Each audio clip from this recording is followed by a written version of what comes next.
রেস্টুরেন্টের খাবার যে এত মজা হতে পারে এই রেস্টুরেন্টে না খেলে হয়তো কোনোদিন বুঝতামই না। এত এত মজার খাবার খেয়েছি আর এত এত কম প্রাইসে, যেটা বিলিভই করা যায় না। আসসালামু আলাইকুম এভরিওয়ান, কেমন আছেন সবাই? সবাইকে আমার পেজে এবং ইউটিউব চ্যানেলে ওয়েলকাম করছি। তো আমরা গিয়েছিলাম একটি রেস্টুরেন্টে খেতে। সবসময় নাম শুনতাম যে এই রেস্টুরেন্টে নাকি অনেক মজার মজার খাবার পাওয়া যায়। যাওয়ার খুব ইচ্ছে ছিল, তাই চলে যাওয়া আর কি। গিয়েছিলাম অবশ্য অনেক রাতের বেলা করে, 8টার পরে। তো ওদের বেশিরভাগ মেনুটাই শেষ হয়ে গিয়েছিল আর কি। অনেক খাবার দাবার যেগুলো খুব ফেমাস ছিল, তো ওগুলো ট্রাই করা হয় নাই, অন্য খাবারগুলো ট্রাই করেছি। তো এই পাশটাতে একটু ডেকোরেট করা ছিল, তো ওগুলো একটু ভিডিও করে নিয়ে আসলাম। তো আমি অত বেশি ভিডিও করি নাই, জাস্ট খাবারগুলো একটু ভিডিও করেছি। আর বিলিভ করবেন না যে যেই খাবারটাই খাচ্ছি সেই খাবারটাই মজা। মানে আমি এরকম কোনো রেস্টুরেন্টই পাইনি যে যেই খাবারটাই খাবো সেটাই মজা পাবো। আমি অনেক রেস্টুরেন্টে খেয়েছি, বাট এই রেস্টুরেন্টের মতো খাবার আমি কখনোই খাইনি।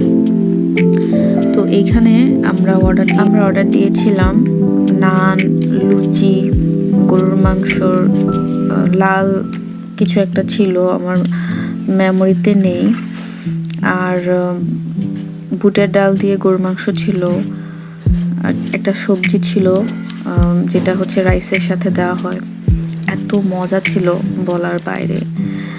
আর এখানে ছানার মিষ্টি নিয়েছিলাম, আর নিয়েছিলাম কালোজাম।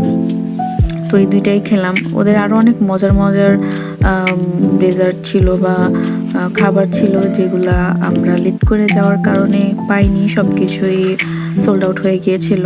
তো মনটা একটু খারাপই ছিল, বাট সম্পূর্ণ খারাপ বলবো না, যেহেতু এত মজার মজার খাবার খেয়ে এসেছি। তো ওগুলা খাওয়ার মানে ক্রেভিংটা আরও বেড়ে গিয়েছে, যে আবার যেতে হবে, আবার ট্রাই করতে হবে, এরকম আর কি। তো আমরা যা যা খেয়েছি সব, মানে আমরা যা যা খেয়েছি কি আমরা অনেক কিছু খেয়েছি, মাত্র বিল এসেছে 730 টাকা। ভাবা যায়, মানে এত রিজনেবল প্রাইসে ছিল। তো আমরা যে জায়গাটাতে গিয়েছিলাম, জায়গাটা ছিল ডামরা স্টাফ কোয়ার্টার, হাজিনগরে। আর রেস্টুরেন্টের নামটা ছিল সুলতান ফুডল্যান্ড। তো সবসময় শুনেছি জায়গাটার নাম, যে খাবার খুব ভালো। আজকে এক্সপিরিয়েন্সও করে আসলাম। তো সবাই আমাদের জন্য দোয়া করবেন, আমার জন্য দোয়া করবেন, আর আমার পেজটাকে লাইক অ্যান্ড ফলো দিবেন, আর আমার ইউটিউব চ্যানেলটাকে অবশ্যই অবশ্যই সাবস্ক্রাইব করবেন। সবাই ভালো থাকবেন। আসসালামু আলাইকুম, আবার দেখা হবে। আল্লাহ হাফিজ।